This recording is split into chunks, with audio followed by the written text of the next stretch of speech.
Hello, everyone. Welcome to Scary Stories, Past and Present. This is our first meeting, and we have with us Addie Tsai, who has written the delightfully queer, biracial, fantastic, new exploration of what Frankenstein could be. Um, and they have kindly joined us today to talk a little bit about the book and to read to us from it. So, Addie, take it away. So what should I start with? Should I start with the reading or should I describe the book Oh, first? yeah, do you want to describe it a little bit for us? Okay, so in early August, I came out with Unwieldy Creatures, which we are calling a queer, biracial, gender swapped. We know that's not like the perfect terminology, but gender swapped retelling of, and trying to think the best way to describe this. So I'm going to sort of go off a little bit off the back of the book just because it's a little easier to deal with. But Unwieldy Creatures follows the story of three beings who all navigate life in the margins. So we have the narrator, who, if you know Frankenstein, replaces Captain Walton, and her name is Plum. Her surname is Lee, but except for very few occurrences, she mostly goes by Plum throughout the duration of the book, which is because that's a term of endearment that her young love calls her. And she's a queer biracial Chinese intern at FFI, which is the one of the world's top embryology labs, and is an unspecified area in the southern United States.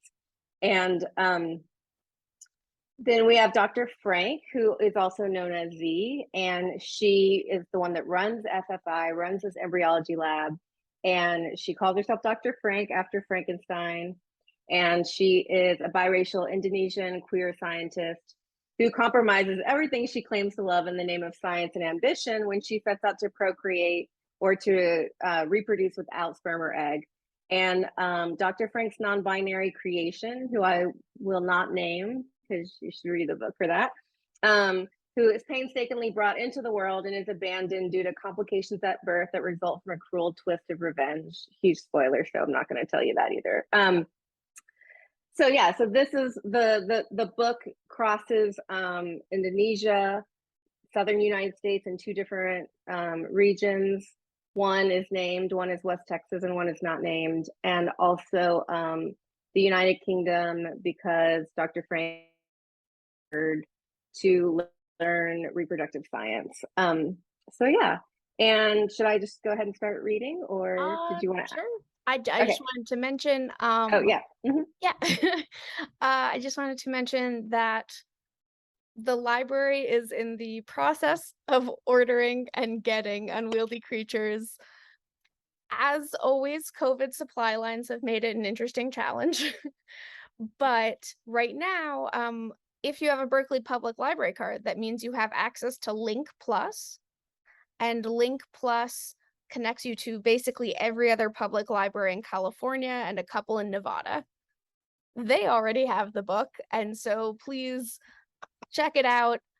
I'm 3/4 of the way through right now, and I had to tear myself away from it to come to work today. All of the spoilers that Addie mentioned, oh, it's a fun roller coaster. So definitely check it out as soon as you have the chance. And you're going to hear a little excerpt of it just to get you even more interested. So, Addie, go for it. Okay, so I'm going to read two short excerpts. The first one is where we are first introduced to Dr. Frank through two people, Plum, who is the narrator, and also Dr. Wong, who is Plum's supervisor when Plum comes to Dr. Frank's lab to be an intern. Okay. Dungi Shah. Let me start over. The last night of my summer internship, Dr. Wong, the head of the intern program, and I had to physically restrain Dr. Frank, the owner of FFI, so she wouldn't cause a scene. She's actually the reason I wanted to get into embryo research. I read a book by her I found in the library on a cold night when I was trying to stay out of the streets and keep warm for as long as I could. It was called The Frankenstein Dilemma, A Future Without Men. And the way she interrogated how to do away with the need for sperm entirely was nothing short of miraculous. In fact, no one had name call her Dr. Frank because she had been determined since reading Shelley's masterpiece and cautionary tale that she would figure out a way to create bodies without sperm. Even without that book, Dr. Frank was at the top of her field, absolutely instrumental in changing how we now think of IVF and embryo sculpting. I was impressed also to learn she was an Asian queer scientist in the southern United States of all places. I would be lying if I didn't admit I hoped to follow in her footsteps. Even though Dr. Frank was well regarded for that book, there was also a lot of controversy surrounding the kind of science she encouraged emerging scientists to explore. Before getting that internship, I went to a talk she gave. During the talkback, an audience member asked what she thought of the ethical dilemma of designer babies. Similar to what animal breeders do, but of course made much more complex and ethically ambiguous, given the science involving human embryos. A smug expression fell across Dr. Frank's face, as though even the question itself bemused her. Dr. Frank cleared her throat before she began, adjust her pristinely starched shirt. Yes, of course there are what I'm suggesting. That about the entire field of science. That's why at IVF for decades. These require new means of innovation. I'm so sorry to do this to you. Yeah. The last couple of sentences, it cut out. Okay. Okay, I'll just start with her starting to answer the question and then. Okay. Oh, well, yes, of course, there are ethical concerns with what I'm suggesting. But one could say that about the entire field of reproductive science. That's why the conservatives have been trying to cut IVF for decades. These are new times, and they require new means of innovation for thinking beyond that to which we've grown accustomed. Men are, it would seem, finally on their way out, she said with a chuckle, as most of the audience and the moderator laughed alongside her. I looked back at the audience member who seemed a bit embarrassed, smiling awkwardly as he returned the microphone to its stand in the aisle and made its way to his seat. A middle-aged man, perhaps in his 50s, pierced the room with his voice. "You can't be fucking serious," he yelled. He said more, but it was unintelligible because a security guard had covered his mouth while another guard grabbed him by the arms and led him out of the room. I wish I had attended with a fellow colleague who might have whispered their reaction in my ear, like so many audience members in the auditorium. Years later, I would think back to the moment of that man's question and realize she never answered him. I wonder what became of that dissenter. I'm sure there were many more where he came from. During the last month of my work at the lab, I saw Dr. Wong gossip with the other techs that had been there far longer than me. The whispers seemed to grow louder, as ones attached to scandal tend to do. I could tell people were alarmed and uncomfortable with what they'd been hearing. I couldn't hear everything they were saying, but I heard something about a breakdown and our biggest donors pulling funding. I didn't want my idol to shatter before my eyes, but I couldn't help be curious about what was behind all the whispers. All I knew was something was clearly wrong with Dr. Frank, and I wasn't altogether sure I wanted to know what it was. And then, on the last night of my internship, as we were wrapping up for the night, Dr. Frank flew into the lab like a rash, wild-eyed and pink-faced, her perfectly coiffed hair as frazzled as what seemed to be her state of mind. Her outfit, as always, was elegant and well-tailored. She wore a deep violet suit with a bright green men's shirt. The shirt was untucked, and her thin floral necktie was a bit off kilter. One of the few signs, other than her unkempt hair and complexion, that something was off. Dr. Wong acted fast. She untied her lab apron and threw it to the side. I followed suit. She gestured to me to hold down Dr. Frank's right arm while she held her left. Initially, I was a bit caught off guard that Dr. Frank didn't make any move to resist us. Her teeth clacked against one another, and her skin was frigid to the touch and remained so, even after we walked her outside in the blistering southern heat. Not a drop of sweat gathered on her skin. I have to admit, even as I tried to maintain my composure, I was unnerved by her freezing skin, the accelerated speed at which her eyes darted back and forth, like someone on the verge of a mental break. When living on the streets of a runaway teen, as a runaway teen, you learn a thing or two about how little it takes for people to snap. Whatever was going on, she wasn't well. She kept looking behind her, and I couldn't be sure if she was itching for someone to find her or petrified that they would. I didn't have enough information myself to make any kind of assessment about whether it was rightful suspicion or paranoid delusion, or both. Dr. Wong gripped her hand as I finished locking up the lab, securing it with the code on the keypad and my thumbprint.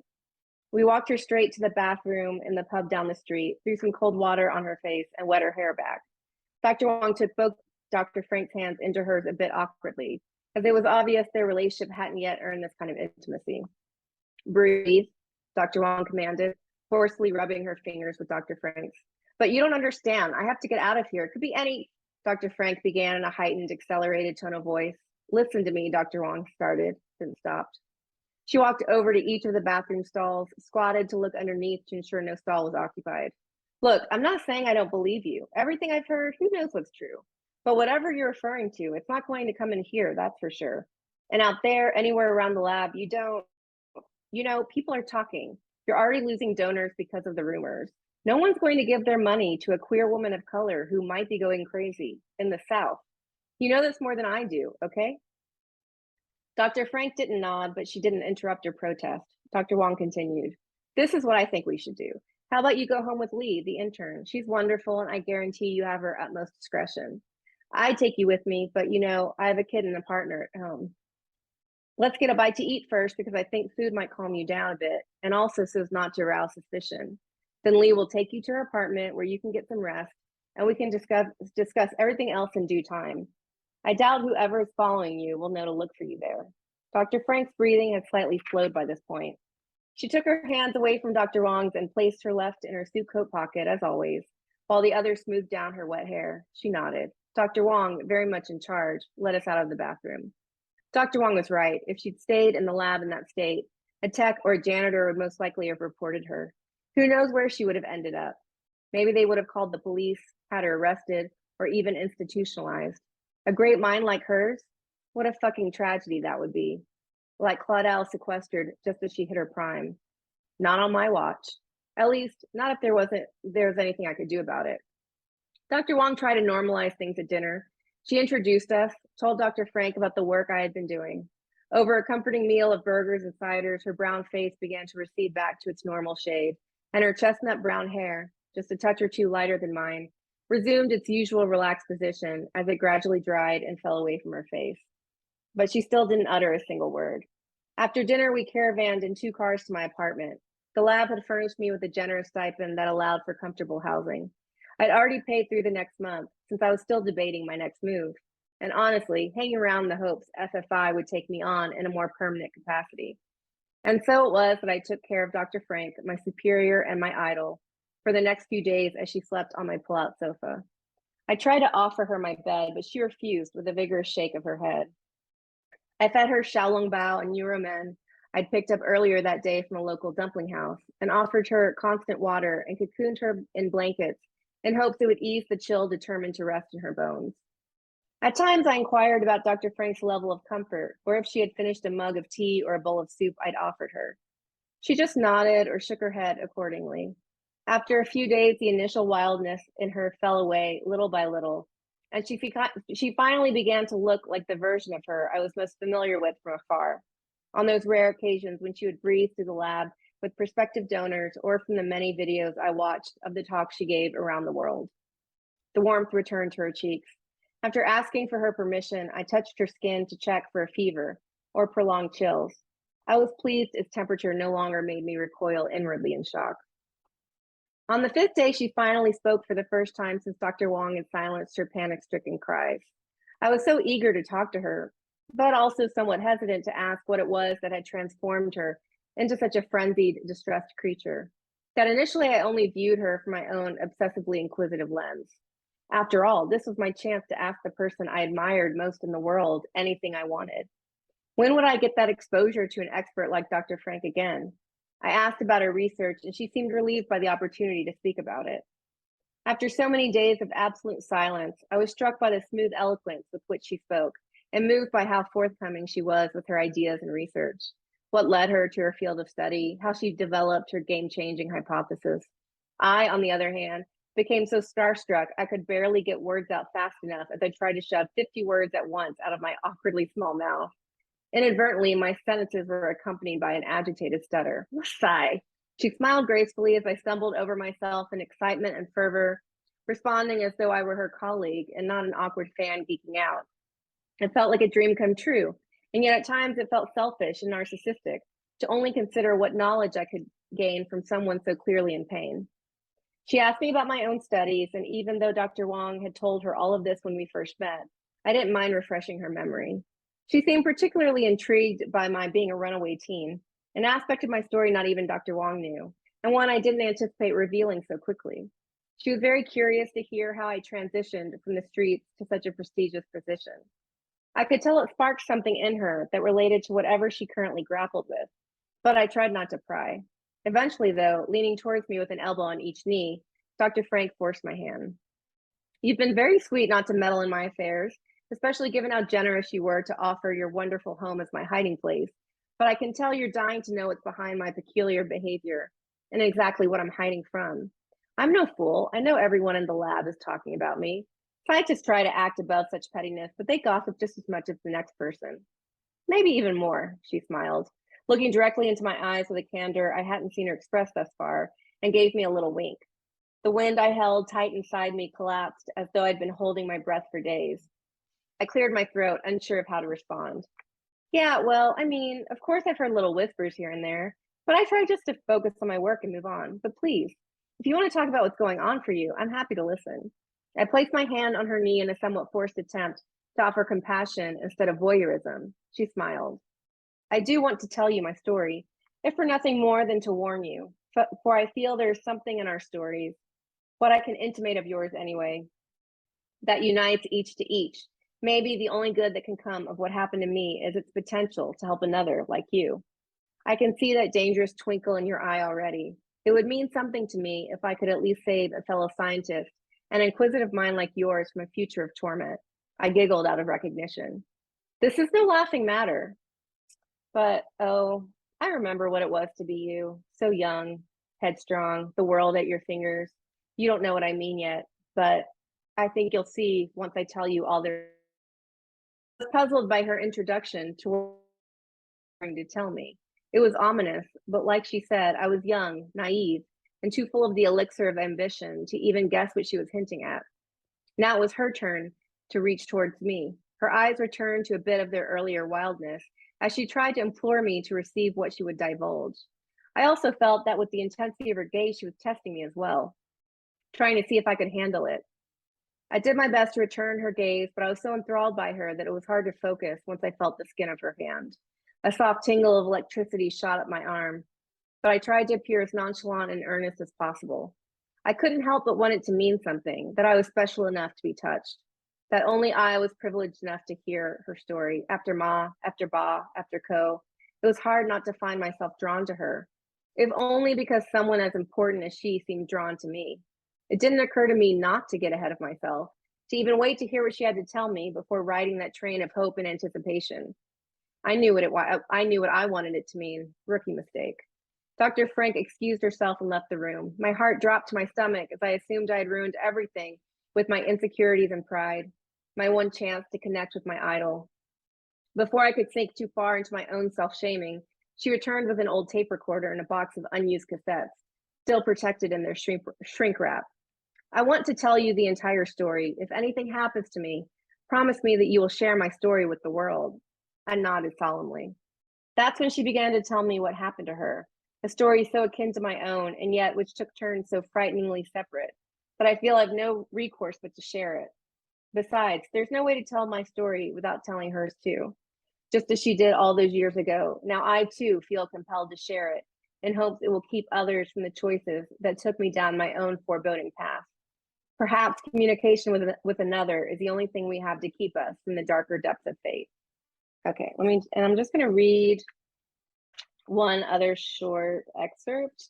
And this is, so after the passage I just read, then Dr. Frank begins to tell her story to Plum, and she goes back to how her parents got together.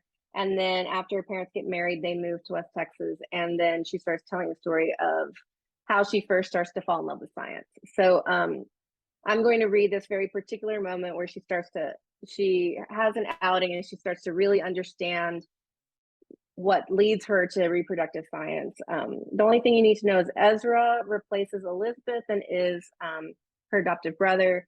And then Hannah is her girlfriend, and she's in her teen years in this part of the story in West Texas. Okay. One day I woke up to a torrential rainstorm, and even though my mother hadn't risen yet, I knew she would be too struck with trepidation to drive us into town. My bag, which I'd thrown haphazardly on the ground the day before, opened slightly to reveal an old copy of Lysistrata Hannah lent me a few days prior, suggesting it would help me in my research. I was in no rush to read it, as I assumed, in my usual act of hubris, anything I hadn't found personally on my own could not offer me anything of substance. But I had accepted it from her so as not to hurt her feelings. Still, I was bored, waiting for the rain to dissipate, so I started to read it. I also wanted to be able to say something to Hannah if she were to ask what I thought of her gift. To my surprise, reading this book reminded me of the study Hannah had found that caused my first display of fitful rage, and what it would mean if, as a society, we became less dependent upon men for societal needs or even reproduction. Excited and unthinking, desperate to speak to anyone about my discovery, I ran to my mother after reading the book for a couple of hours. She was preparing a spicy Malay stew to feed us for lunch that day. I tried to explain to her my epiphany as she stirred the stew with a wooden spoon unthinkingly with one hand and held the book in the other as she read the synopsis that graced the back of the volume. She didn't even finish reading that much. She exclaimed nonchalantly without giving my thoughts much attention, "Iozo, why do you read this silly book? No point, basically." She handed it back to me, her eyes barely looking up as she returned to the meal at hand.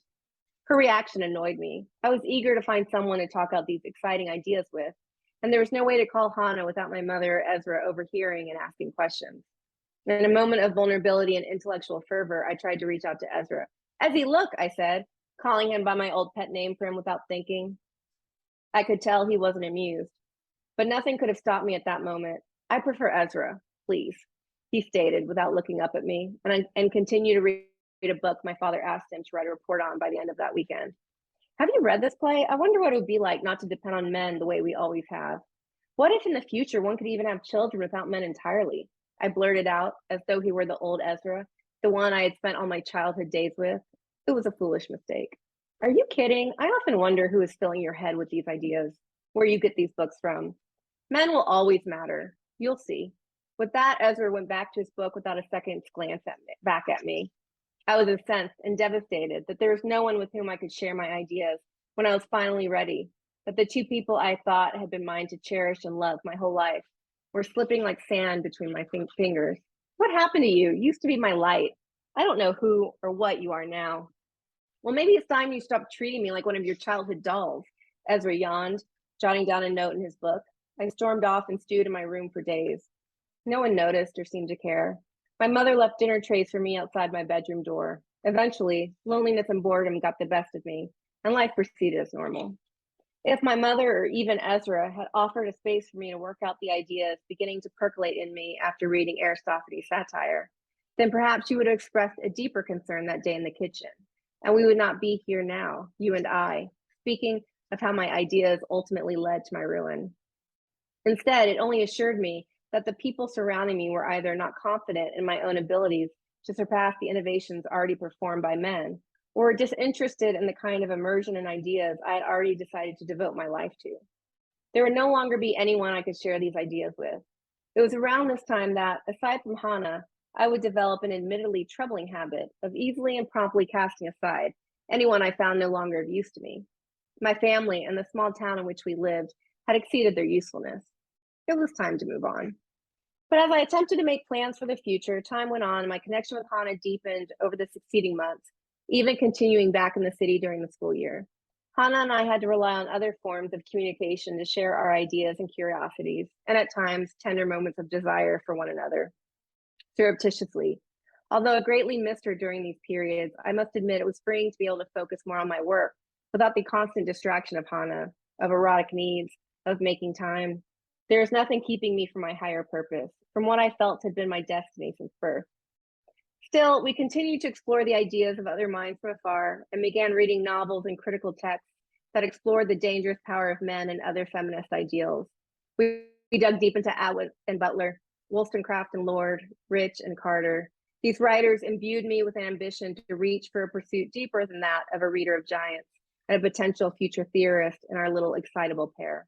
I wanted to penetrate the world and bestow on it something it had never been given before, just like so many men had done in decades past. It wasn't enough for me to write critically about gender and toxic masculinity, or to ponder the future potential of science, like these women writers I admired and read voraciously, and like Hannah hoped to do after receiving her master's degree. Even though I did not have any great desire to carry a child or parent myself, my only model left me wondering if I could ever raise a child with love and acceptance. I was always contemplating how pairs like ours could reproduce without relying on a man, and being forced to accept all the conditions he would come with. What if I came up with a way to create an embryo and prove it could be carried to full term by a human without the need of men entirely? How unparalleled a voice I would embody next to all the men who could not discover anything even close to that kind of innovation. Not long after this epiphany, my mother, Ezra, and I found ourselves on an unusual outing together. Uncharacteristically, my mother came into each of our rooms early in the morning and demanded we get dressed and meet her in the car. My father was in town for the weekend, and I suppose she was trying to get us out of the house before he woke. Shuffling our feet and rubbing our eyes, we managed to find our way to my father's car. I couldn't imagine what possible destination could be worth the backlash we would receive at home, having taken my father's precious mode of transportation. But since this was a side of my mother I hadn't seen before, I knew better than to question her. We drove for 2 hours through West Texas. Each of us asked where we were headed, but my mother just snapped back, "You'll see, quiet," and turned up the volume on her CD of various tracks of Indonesian monks, chanting to the underscore of bells she often listened to when she wanted to relax. It promptly put us both to sleep. I naturally woke up when the car came to a complete stop. She had taken us to Monaghan Sandhill State Park, a public park covered in sand dunes I'd heard about for as long as we lived in West Texas, but I couldn't imagine either parent interested in visiting. Standing next to the car, I stretched my legs and my back before taking in what stood before me. It was still early enough that the sun wasn't too harsh yet, and the pre-dawn light allowed me to take in the stunning sight before me. Sand as far as the eye could see. The wavy folds of sand and the enormous dunes looked like the ocean, and they brought me great comfort. My mother walked over to a nearby wooden bench, wearing a visor my grandmother had found at an Asian market in town, and began to read one of her beach reads. Ezra found himself a different bench, opening up his bag to return to our father's work that he had been asked to analyze by the next day. I rolled my eyes under my sunglasses. I took off my sneakers and socks, and I trudged through the sand. It felt good to work my legs after such a long drive, and I appreciated the ability to meditate on my own in such a tranquil environment. Because it was so early, the entire park was mostly deserted. I walked up and down the massive sand dunes, but it was a struggle to walk against the wind, which whirred against my ears as I trudged along. I felt as though I were in a faraway land, something I read about in a storybook, perhaps Arabian Nights. At times, my foot caught against some debris, and it was only then I remembered there had been a torrential rainstorm just a couple days before. And I reasoned that the debris was left over from the violent weather patterns in a place so barren. That's when I came upon this eerie sculpture in the sand. It was white, and at first I mistook it for some kind of mollusk or even a fossil. But it seemed if it were a fossil, the park rangers would have confiscated it already and brought it to the authorities in charge of preservation. No, this had to be something else. It was the color of the sand, except maybe a shade darker, and it had uneven curves, like a strange kind of coral reef, but in the desert. I was transfixed by it, and I found the first of its kind. And after I found the first of its kind, I spent the rest of the morning scouring the park for as many as I could find. My mother and Ezra were so used to my various investigations that they barely looked up from their reading to discover what I was digging for. They must have thought I was just a silly girl looking for clay at the bottom of a sand pit. I threw the lot of them, maybe a good 7 desert sculptures, into my backpack surreptitiously, hoping the park staff wouldn't see me and tell me to leave them in the sand. After we made the trek back home, I scurried off to my room while my mother and Ezra both tended to my father, giving him enough attention so he would spare them his outburst of anger. After a bit of research, I discovered the name for my new finding, fulgurite, a glass tube that forms when lightning and sand meet. When lightning strikes sand, the bolt travels down through the sand until it depletes itself of its energy source. As a result, the sand melts into a glass tube along the path of the lightning. Because the sand dunes at the state park are so deep, the lightning strike can travel a few inches before exhausting itself of its energy. I'd never seen anything like it before, and I couldn't stop thinking about it. It was leading me to some sort of connection within my own work, and I was determined to figure out what that would be. It made me think more about the power of electricity to cut one body into two, or to transform ether into a whole other shape that had never existed before. It was from this witness I began to delve deeply into researchers who specialized in laser-assisted hatching and embryology. I gave up all my other pursuits, including the creative investigations I was exploring with Hannah. I would not stop, I determined inwardly, until I could discover a way to create a life without the use of sperm. Perhaps there was a way, I questioned, that I could use a laser to sculpt an embryo out of material in ways we had never considered before.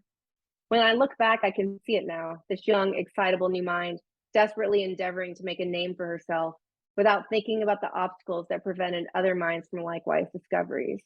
At times, Hannah warned me not to get too ahead of myself, to think about some of the ethical concerns regarding the scientific direction I was headed, but she stopped when she realized all her efforts were in vain. Perhaps destiny would always dictate that this story would inevitably find me, as well as my destruction. Thank you.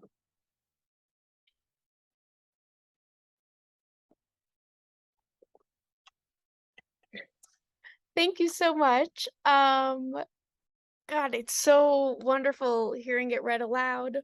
Um, and the first selection you chose when Plum and Dr. Frank meet is one of my favorite parts of the book so far. Oh, good. Just because it so perfectly embodies that bizarre feeling sort of at the beginning of pursuing whatever your life's work is, whatever you're passionate about, where you feel like the awkward fan on the inside, and suddenly your idols have become coworkers. And I really like in the original Frankenstein, um, there's definitely and there's I'll ask you a question in a second, but to set it up, Victor Frankenstein is very convinced that he alone is, you know, the smartest person in the world. He's going to leave his mark on the world. And you can see echoes of that in Dr. Frank. There's a reason that she names herself for him. But can you talk a little bit about how you wove in some of the social structure that Victor Frankenstein, being a rich white man, does not have to deal with. Um, the sort of difference in situation between him and Dr. Frank. Yeah. So, you know, our I don't know what you even call him. He's not a protagonist, but Victor Frankenstein and Dr. Frank are definitely coming from different social worlds and upbringings. Victor Frankenstein is coming from a pretty privileged background and is a cis straight white man. Dr. Frank is, I would call, a gender nonconforming biracial Indonesian woman, and so the a big part of why I decided to create this book was I was like, what would it be? What would a female non-cis man Frankenstein look like? What would that look like in this current climate? And so I would say that the biggest thing I did was to make both whiteness and toxic masculinity very intentional social forces in the book, whereas they are just sort of like assumed and thus invisible in Mary Shelley's. And I'm not going to use that as like a critique of Shelley. I think she was writing in a particular cultural context and a cultural time. I'm pretty sure I would not want her to take on like a minoritized landscape, but I thought, there is this missed opportunity that we often don't look at the violence of whiteness or the violence of toxic masculinity unless it is, this sort of like political work or this more non-fictional work. And so I I wanted to show sort of what can happen. And so Dr. Frank is a product of a person like Victor Frankenstein. I would say that her father is very much of this kind. It comes from lots of wealth and has a lot of pathologized masculinity behaviors that impact both Ezra, who is the stand-in for Elizabeth, and Dr. Frank in different, but in ways that I think talk to each other. I don't want to say too much more about that, but yeah, so that was sort of some of the things that I was thinking about. And then I also did that because I, I think there had to be something underneath her background that could make a woman of color, a gender nonconforming person of color, into someone that could have the narcissism that would parallel Frankenstein. I don't think I could just plop, a person of color into a Frankenstein story and not think that I would need to have some sort of underpinning there. So yeah. And I think particularly in a very like what I like is that it's a very intentionally modern or possibly slight future setting, which I think what people miss when they read Frankenstein currently is it's now a classic and it's written about a world that none of us will ever live in. But it was every bit as much about the near future of its time as Unwieldy Creatures is about the near future of our time. And I think that I really like that sort of updated social commentary where, Mary Shelley was writing when the new technological boogeyman was electricity. And I love the lightning connection. But, and so now I think that is sort of genetic science and embryology. And so it's a really nice mapping for people like myself who love Frankenstein, and even for people who, haven't been able to get into Frankenstein, this gets you some of the same feeling. It's exploring a lot of the same themes. Can you speak a little bit to sort of how you got started developing this story? You and I talked before the recording that what was the term you used for the big Frankenstein fans? Oh, Frankenstams, yeah. Yes. Okay, yes, actually, and there's another point you just made that I want to respond to also. So,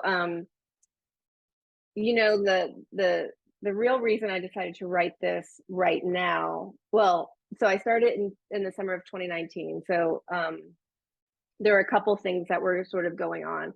So I was thinking about the rise of in vitro, but specifically the rise of access of in vitro. So that now we're in this landscape where, even though it's still incredibly expensive, people who we would not consider rich are getting in vitro. All types of families for all types of reasons, and so I thought, it's clear we're leading to some scary ethical creation terrains that are real. And so I thought, well, this is a really interesting landscape, an interesting environment to now place the retelling of Frankenstein, because it is sort of like our version of very new ways. The more we're able to do, the murkier the ethics become. And I don't think this is a spoiler. Well, I won't name it, but I will just say that I came up with this idea this idea that Dr. Frank would make an embryo without, and then looked it up like a real thing already. So the science in the book is like something I kind of made up in my head and then found out existed in real life, which is like probably like my biggest moment of pride. And I'm glad I looked it up because Yeah, I wasn't going to. And then I thought, you know what? I should probably just make sure. And so then I was able to infuse like the real science of it. So there is there is currently a capacity to create an embryo without sperm or egg and just use stem cells. It has been done successfully on lab mice, but obviously there are some huge in Japan. There are some huge ethical implications because it would literally mean I could, you know, bump into like I'm trying to think of somebody interesting. I could like find some celebrity that I'm really obsessed with, somehow like cut off a lock of their hair and create an embryo with it, and they would never know. So obviously, there's some issues here. Yeah. No, Um, we don't want people to, you know, grow your own oh God, I'm blanking on celebrity names, grow your own Chris Evans at home. yeah, I mean, you could also do that with exes. I mean, like Yeah. it can really start to Oh have some boy. complications. So, yeah. Um, but I do think this was sort of like a perfect, you were saying, Frankenstein is really about future scientific parameters. So, but that leads me to the Frankenstein thing. So I'm a huge Frankenstein nerd. I've loved Frankenstein since I read it in college. And I realized this like in going through the process of promoting this book, that I was the age she was when she wrote it. I was 19, I was a sophomore in college. And um, so, a lot of people ask me if I was informed for this book, if I was informed by adaptations, and I would say no, because I am obsessed with the. I mean, I do love some of the adaptations, Right. but I'm particularly obsessed with the original. And I specifically wrote this book. I mean, I'm really hoping that anyone would read it. And I do hope that it brings people to Frankenstein. But I did really write this for Frankenstans. I wrote this for people who will know, because in most adaptations, it takes out 90% of the book. And there's so much rich material in that book. And I will say that, like, the story, takes its own course. So it couldn't encompass everything from Mary Shelley's original, but I would say that there's like 90%, scene, a thematic storyline. There's a parallel, for each one, that's, shaped a little bit differently. And the other thing I was going to say is that when I wrote this book, the other thing I was going to say earlier was, at the same time, reproductive rights were being challenged in Georgia. And so that was another thing and it's kind of wild to actually, so that was happening in Georgia. And then this book came out literally around, maybe even the same month. It came out around the same time as Roe versus Wade being overturned. So it's a very interesting time for this book to sort of be making its way through the world. But when I started writing the book, I went chapter by chapter, and I read a chapter and I wrote a chapter. And the reason that the time and the setting is not specified in its current, like in the current time, so like some of the past time settings are, but not the setting that the sort of Yes. in real time, yeah. And it's because I wanted to be able to make a language in the book that was sort of this mashup of Shelley's diction and a contemporary diction. And I felt that if it was too specifically placed in like 2022 or even 2040, that I wouldn't be able to get away with it as easily. And so there's enough technology that we're in some sort of contemporary age, but I didn't want to make it one with like cell phones and websites. And I Right. wanted it to be a little bit vague so that my diction didn't come across like super anachronistic. So that was Right. some of the stuff I was thinking about. Yeah. I think that's one of the things that Shelley really nails, that not every writer, from sort of the beginning of the rise of novels gets quite, is, and I think you've done a beautiful job with it, of not tying it too tightly to her own experiences. And this is a book where, no one is going around talking about TikTok, um, or, what the latest Yeah. presidential election was or anything like that.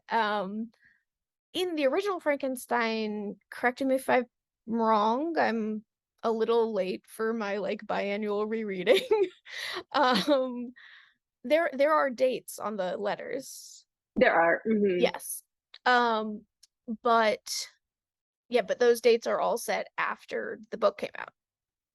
I think so. Yeah, that's Yeah. my memory of it. Yeah. Actually, I have it open. Perfect. Perfect. Of course I do. Well, I have a Substack called Frankenstein Daily where I put some quotes whenever I feel like it. So Oh, I love that. let me see. 17. Oh, actually, it's Or is it before? before. It's Oh, that's past. interesting. Well, it's Okay. 17 and an M dash. So it's Okay, right, either, right. She doesn't give the exact years, but it's yeah. at some point around the present, right? A Mm-hmm. little before, right, which makes sense with the other thing I like is that it's it's not epistolary, it's not in letters like it is in the original, but I love her bringing out the cassette tapes to record the story in some way because I think that's a very modern analog of it won't be a perfect recording, but here's the story because I want someone to know after I'm gone. And I can't say anything, but Yes, when you finish it, let me know because there's I more. will. There's I there's more to absolutely be will. said. I'm very excited now that I know that's coming. I think you did not quite a spoiler, but you got me interested. Um, I'm gonna just ask folks in the audience. I think we have time for a couple of questions before we transition into our other story time. Um, so please put in the chat or raise your hand if you would like to ask a question. Raise your hand through the Zoom interface to be clear.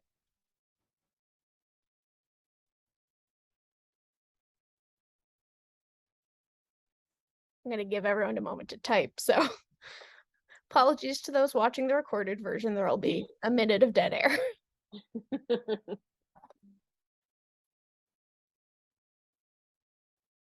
Well, I'm just Okay. thrilled that you would take this time in recovery to be with us. Yeah, That goodness. really like means a lot to me. Yeah. Thank you so much. Yeah, we've got a mention from the comments that someone is here listening with in the middle of booster recovery. Oh, I love that. Listening and lying down in bed. Yeah, that describes the day after I got my booster shot. Yep. Um well, thank you for turning out to this and, hopefully for others of you, getting sick or getting a booster shot or whatever in the future, we're in flu season. Um hopefully this is a fun thing to listen to. Oh, Um and should I just well, when are people yes. getting the recording? Oh, I was gonna mention the Santa Cruz Hopefully thing. yeah, hopefully in the next couple days. So today is the 14th. Hopefully by the end of Monday the 17th it'll be up. Okay, so I was just going to announce that if you happen to be in the Bay Area, I will Santa Cruz on October 27th at 5:20. I'll be the featured reader there. So if you are in that area, please come check it out. Yeah. Yeah. Uh Thank you so much for joining us, Addie. It's been a complete delight to have you. I'm so excited to get to share this book, and it's always the best experience to hear the author read their own work. Yeah, thank you so much. Um, so it is Scary Stories past and present. So here comes the past part. Much like Addie Tsai, um, Robert Louis Stevenson was inspired by Frankenstein. And he chose to explore the question of what if the so-called monster and the creator were one and the same being. So it's exploring it from a different lens. And we actually have here at Berkeley Public Library, we have an extensive record collection. This is two shelves of it behind me, but it goes, from one end of the room to the other, and this is a big room. And we have a treat for you today, a recording from 1969 of Sir Anthony Quayle reading The Strange Case of Dr. Jekyll and Mr. Hyde. It will take a moment for the record player to start, but then you will hear one of my other favorite horror books and hope you will enjoy it. 4 days ago, I received by the evening delivery a registered envelope addressed in the hand of my colleague and old school companion, Henry Jekyll. I was a good deal surprised by this, for we were by no means in the habit of correspondence.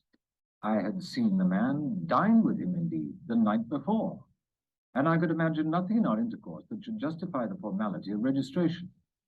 The contents increased my wonder. Well, this is how the letter ran.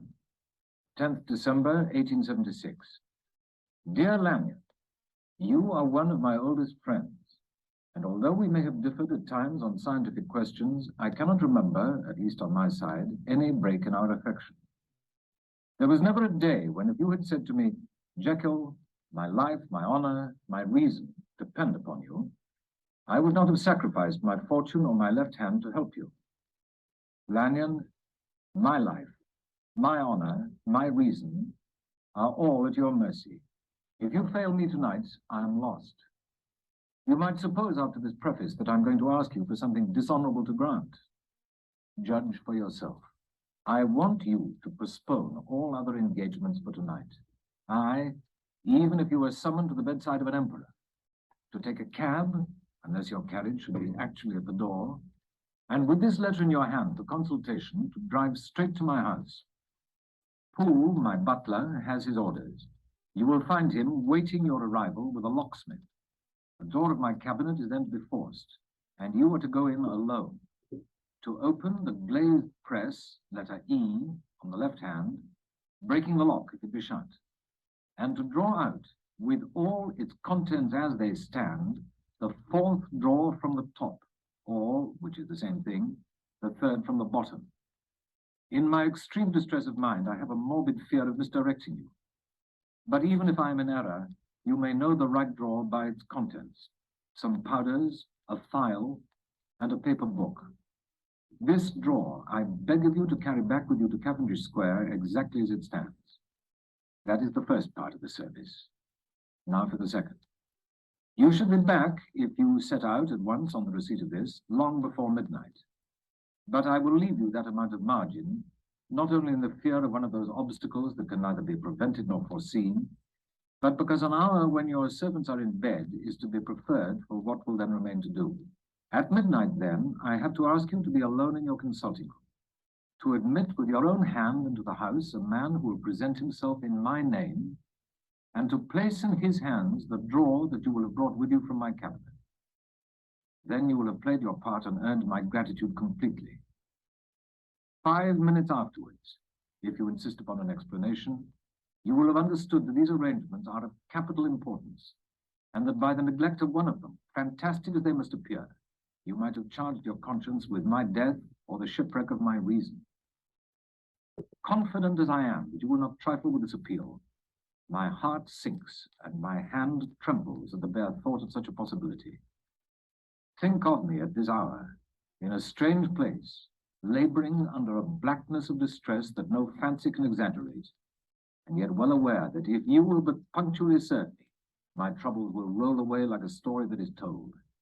Serve me, my dear Lanyon, and save your friend H.J. P.S. I had already sealed this up when a fresh terror struck upon my soul. It is possible that the post office may fail me, and this letter not come into your hands until tomorrow morning. In that case, dear Lanyon, do my errand when it shall be most convenient for you in the course of the day. Once more, expect my messenger at midnight. It may then already be too late, and if that night passes without event, you will know that you have seen the last of Henry Jekyll. Upon the reading of this letter, I made sure my colleague was insane. But till that was proved beyond the possibility of doubt, I felt bound to do as he requested.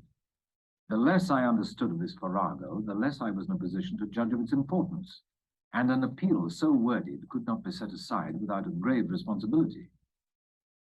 I rose accordingly from the table, got into a hansom, and drove straight to Jekyll's house. The butler was awaiting my arrival. He had received by the same post as mine a registered letter of instruction.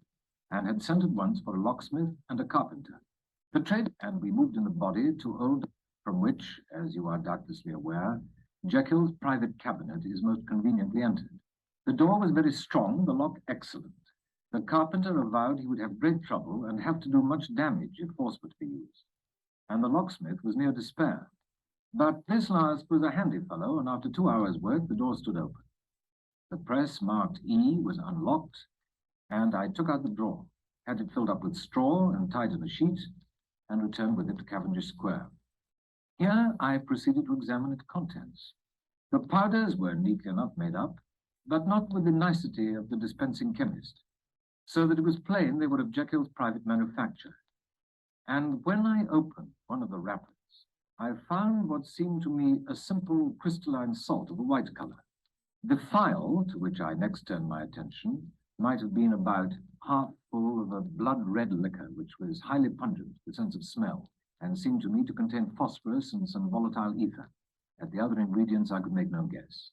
The book was an ordinary version book and contained little but a series of dates. These covered a period of many years, but I observed that the entries ceased nearly a year ago, and quite abruptly. Here and there a brief remark was appended to a date, usually no more than a single word, double, occurring perhaps 6 times in a total of several hundred entries. And once, very early in the list, and followed by several marks of exclamation, total failure. All this, though it whetted my curiosity, told me little that was definite. Here were a phial of some tincture, a paper of some salt, and the record of a series of experiments that had led, like too many of Jekyll's investigations, to no end of practical usefulness. How could the presence of these articles in my house affect either the honor, the sanity, or the life of my flighty colleague? If his messenger could go to one place, why could he not go to another? And even granting some impediment, why was this gentleman to be received by me in secret? The more I reflected, the more convinced I grew that I was. And though I dismissed my servants to bed, I loaded an old revolver, that I might be found in some posture of self-defense. 12 o'clock had scarce rung out over London ere the knocker sounded very gently on the door. I went myself at the summons and found a small man crouching against the pillars of the portico. "Are you come from Dr. Jekyll?" I asked. He told me yes by a constrained gesture. And when I had bidden him enter, he did not obey me without a searching backward glance into the darkness of the square. There was a policeman not far off, advancing with his bull's-eye open, and at the sight I thought my visitor started and made greater haste. These particulars struck me, I confess, disagreeably, and as I followed him into the bright light of the consulting room, I kept my hand ready on my weapon. Here, at last, I had a chance of clearly seeing him. I'd never set eyes on him before, so much was certain. He was small, as I have said. I was struck, besides, with the shocking expression of his face, with his remarkable combination of great muscular activity and great apparent debility of constitution, and last but not least, with the odd subjective disturbance caused by his neighborhood. This bore some resemblance to incipient rigor, and was accompanied by a marked sinking of the pulse. At the time, I set it down to some idiosyncratic personal distaste, and merely wondered at the acuteness of the symptoms. But I have since had reason to believe the cause to lie much deeper in the nature of man, and to turn on some nobler hinge than the principle of hatred. This person, who had thus, from the first moment of his entrance, struck in me what I can only describe as a disgustful curiosity, was dressed in a fashion that would have made an ordinary person laughable. His clothes, that is to say, although they were of rich and sober fabric, were enormously too large for him in every measurement.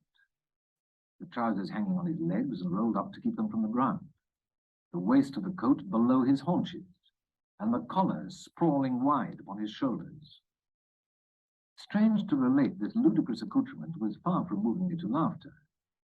Rather, as there was something abnormal and misbegotten in the very essence of the creature that now faced me, something seizing, surprising, revolting. This fresh disparity seemed but to fit in with and to reinforce it. So that to my curiosity in the man's nature and character, there was added a curiosity as to his origin, his life, his fortune, and status in the world.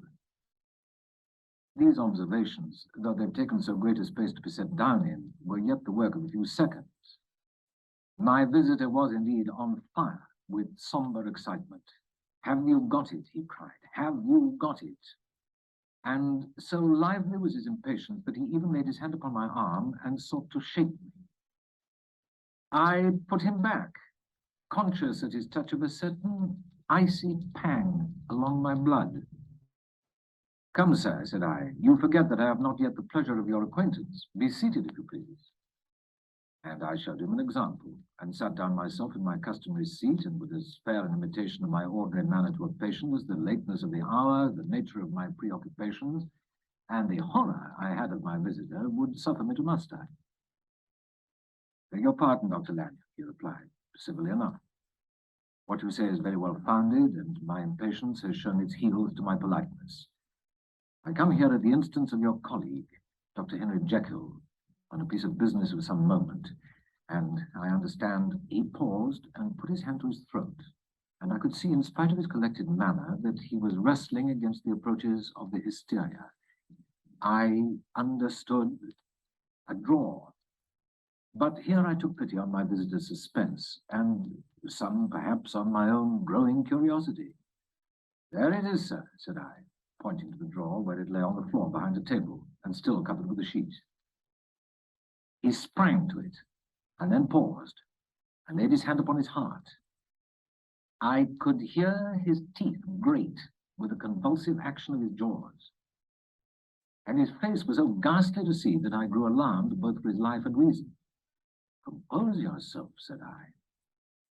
He turned a dreadful smile to me, and as if with the decision of despair, plucked away the sheet.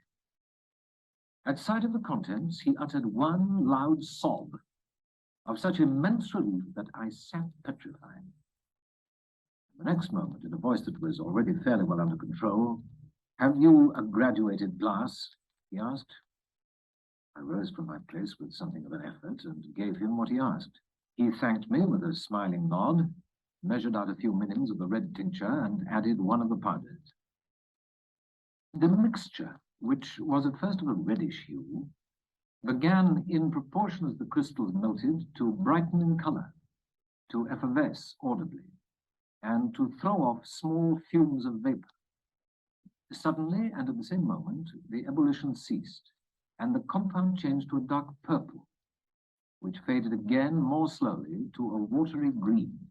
My visitor, who had watched these metamorphoses with a keen eye, smiled, set down the glass upon the table, and then turned and looked upon me with an air of scrutiny.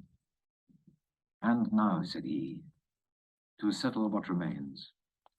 Will you be wise? Will you be guided? Will you suffer me to take this glass in my hand and to go forth from your house without further parley? Or has the greed of curiosity too much command of you? Think before you answer, for it shall be done as you decide. As you decide, you shall be left as you were before, and neither richer nor wiser, unless the sense of service rendered to a man in mortal distress may be counted as a kind of riches of the soul. Or, if you shall so prefer to choose, a new province of knowledge and new avenues to fame and power shall be laid open to you, here, in this room, upon the instant, and your sight shall be blasted by a prodigy to stagger the unbelief of Satan." "Sir," said I, affecting a coolness that I was far from truly possessing, "you speak enigmas, and you will perhaps not wonder that I hear you with no very strong impression of belief. But I have gone too far in the way of inexplicable services to pause before I see the end." "It is well," replied my visitor. "Lanyon, you remember your vows. What follows is under the seal of our profession. And now, you who have so long been bound to the most narrow and material views, you who have denied the virtue of transcendental medicine, you who have derided your superiors, behold." He put the glass to his lips and drank at one gulp. A cry followed. He reeled, staggered, clutched at the table and held on, staring with injected eyes, gasping with open mouth. And as I looked, there came, I thought, a change. He seemed to swell. His face became suddenly black, and the features seemed to melt and alter. And the next moment I had sprung to my feet and leaped back against the wall, my arm raised to shield me from that prodigy, my mind submerged in terror. I'm just gonna cut us off there under our no spoilers policy. If you are enjoying this, I will say our beautiful record only has the last 2 chapters of the book because, again, speaking to the technology of the day, you couldn't record the whole thing on a single double-sided LP. If you'd like to hear all of Jekyll and Hyde through the Hoopla app, Berkeley Public Library has about 8 different recordings. I personally recommend Tony Walker's reading. I think it's a lot of fun. And of course, we have it in print and as an ebook as well. Thank you so much for joining us. Thank you again to Addie Tsai for taking the time to be with us, to share his amazing work with us. And thank you to all of you for attending. This recording should be up soon. And please, if you enjoyed it, share it with your friends and go out looking for Unwieldy Creatures and the Strange Case of Dr. Jekyll and Mr. Hyde.